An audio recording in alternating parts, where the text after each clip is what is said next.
India के एक मुसलमान खातून जो कि एजेंट के ज़रिए अपने टीनेजर बेटे के साथ इंडिया से कनाडा जाने के लिए निकली, लेकिन पाकिस्तान जाकर वो जेल में पकड़ी गई। ये सारा वाक़या है क्या? वो खातून कौन थी? जा तो वो कनाडा रही थी, पाकिस्तानी जेल में 18 माह तक वो कैद कैसे रही? ये जल्दी से आपके साथ इंफॉर्मेशन शेयर करते हैं, इसलिए वीडियो को सारी देखिएगा। हुआ कुछ यूँ था कि 2022 में इंडिया की एक खातून वहीदा बेगम, उसके शोहर का इंतकाल हो जाता है। उसके बाद उसकी प्रॉपर्टी है जो कि इंडियन तकरीबन 1.25 करोड़ की बनती है, ये वो अपनी प्रॉपर्टी बेच देती है। 60 लाख किसी एजेंट को देकर उसको कहती है कि मुझे कनाडा ले जाओ। एजेंट ने 60 लाख लिए और इसको इसके बेटे के साथ दुबई ले गया। दुबई से इसको अफगानिस्तान ले गया। वहीदा को कोई पता नहीं कि कहाँ जा रही है। अफगानिस्तान जाने के बाद वो एजेंट जो है ना वो कहीं गायब हो गया, इसका पासपोर्ट भी ले गया, इसके पैसे भी ले गया। उसके बाद इसे जब पता चला मैं तो अफगानिस्तान में हूँ और साथ पाकिस्तान की बॉर्डर है, तो चमन बॉर्डर के रास्ते ये पाकिस्तान दाखिल हो गई ताकि ये वहाँ से इंडिया ही वापस चली जाए। लेकिन जब चमन से यानी कि पाकिस्तान और जो अफगानिस्तान का बॉर्डर है ना, कोयटा वाली साइड पर उसको चमन बॉर्डर कहा जाता है, वहाँ सिक्योरिटी फोर्सेस के हाथों गिरफ्तार हो गई। इसको गैर कानूनी तौर पर पाकिस्तान में दाखिल होने के बाद गिरफ्तार कर लिया गया।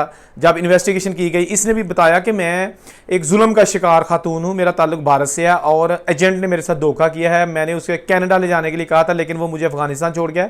Now I want to come go back to my country India. लेकिन ऑफकोर्स प्रोसेस के बगैर तो ये सारा कुछ नहीं हो सकता था। उन्होंने इसको जेल भेज दिया, लेकिन जो इसकी फैमिली थी उसको बता दिया कि आपकी बेटी यानी कि जो ये वहीदा बेगम खातून जेल में थी, इसकी माँ जो इंडिया में रहती है उसको बता दिया कि जनाब जुबैदा खातून उसका नाम है, कि जी आपकी बेटी जो है ना पाकिस्तानी जेल में है। उस खातून ने जो है ना वो ऑलरेडी इसकी मिसिंग रिपोर्ट करा रखी थी कि मेरी बेटी अपने बेटे के साथ कहीं अगवा हो गई है। पुलिस को असम रियासत है, वहाँ का नागौन ज़िला है, ये उस इलाके में रहते हैं, तो इसने उसको पुलिस को ऑलरेडी रिपोर्ट करवा दी थी मिसिंग के हवाले से।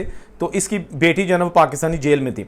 बहरहाल ये फर्दर प्रोसेस चला। उसकी फैमिली ने दिल्ली में पाकिस्तानी जो हाई कमीशन है उससे रब्ता किया कि आपके मुल्क में हमारी बेटी है, उसकी रिहाई के लिए कुछ किया जाए। इस खातून जो गिरफ्तार थी इसको काउंसलर रसाई दी गई ताकि अपनी ये जो इंडिया के हुकाम है उनसे बातचीत कर सके, अपनी बात बयान कर सके ताकि इसकी रिहाई का बंदोबस्त हो सके। बहरहाल ये सिलसिला चलता रहा, डिले प्रोसेस था। उसके बाद क्या हुआ कि ये जो सारी इन्वेस्टिगेशन रिपोर्ट सामने आई तो पता चला कि वहीदा का खामा जो 2022 में मोहसन खां उसका नाम था, वो इंतकाल कर गया।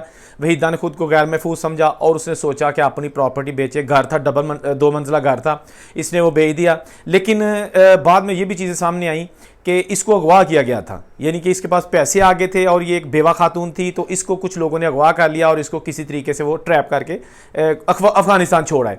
लेकिन ये भी रिपोर्ट्स हैं कि नहीं, वहीदा खुद अपनी मर्जी से एजेंट के साथ गई थी क्योंकि वो कनाडा जाकर सेटल होना चाहती थी हमेशा के लिए अपने बेटे के फ्यूचर के लिए। लेकिन वो एजेंट के हाथों जो है ना वो जैसे भी ट्रैप होकर अफगानिस्तान चली गई। दोस्तों, खा इंडिया, पाकिस्तान, बांग्लादेश, कोई भी कंट्री है, बहुत ज़्यादा तादाद में हर साल गैर मुल्की यूरोप और कनाडा, अमेरिका वगैरह में जाने का सिलसिला जारी रखे हुए हैं। बहुत सारे ऐसे लोग हैं जो रास्ते में अपनी जमा पूंजी भी गंवा देते हैं, अपनी जानें भी गंवा देते हैं, अपनी इज्जतें भी गंवा देते हैं, लेकिन उसके बावजूद ये सिलसिला जारी है। मैं भी यूरोप के मुख्तलिफ इलाकों में मुख्तलिफ लोगों से मिला हूँ और हर एक की दास्तान यही है कि जुल्म जबर बर्दाश्त करने के बाद लोग जो जिंदा बचकर पहुँचे हैं यूरोप में या अमेरिका में या कनाडा में या यूके में, उसके बावजूद जब ये स्टोरियाँ हम बनाते हैं तो लोगों का सिलसिला रुकता नहीं है। लोग मुसलसल जो है ना वो बाहर के मुल्कों में जाकर सेट होने की कोशिश करते हैं। यही मिसाल एक वहीदा बेगम जो कि इंडिया की थी कि उसका कैसे ज़िंदगी में मोड़ आ गया।